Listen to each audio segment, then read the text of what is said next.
Marchosius, god of the stove, born from a spark when stone struck stone. He was a god with a great love for humanity and their well-being. Millennia ago, the people sought to expand their city. They built a dwelling on the plains and called it the Guili Assembly. The stove god cared greatly for the people, turning himself into minions who went into every home, fostering food and solidarity alike. Alas, their home was taken by a flood. The waters ravaged the Guili Assembly and forced the people back south to Liyue Harbor. Though the distance was not far, the journey was plagued by a terrible storm. For a dozen days, the Adepti stayed by their side. During this time, the stove god cooked an ancient delicacy, flatbread with a meat sauce to stave off the cold and damp, fit for those on the move. Centuries later, disaster and plague arose once more. The stove god would appear no longer, for he placed all of his power into the land itself to quell the calamities. His power expended, and his wits greatly reduced. Thus his body decreased in size. By the time he parted ways with us, he wasn't even the height of a human.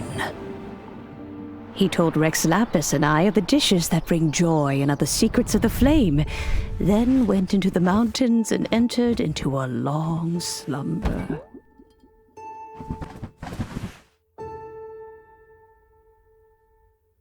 The stove god departed, and Gouba was born. When he awoke, he ate the chiliman's cornbread buns placed on the offering table by a young lady in yellow. Though he did not remember the past, he was profoundly moved and decided to follow this young lady thereafter. The stove god had quietly disappeared, but the vendors rose early to hawk their wares. People went out to buy goods, lit their stoves, and cooked food, just as they had done every day for as long as they could remember. In Liyue, things have always been this way.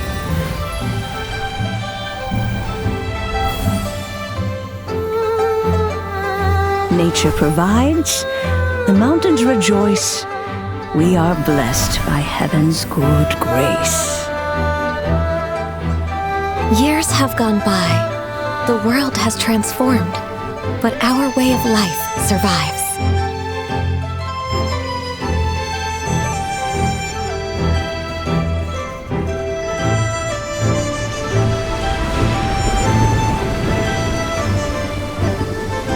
Fame and fortune is only a season. It is the moment that we should embrace.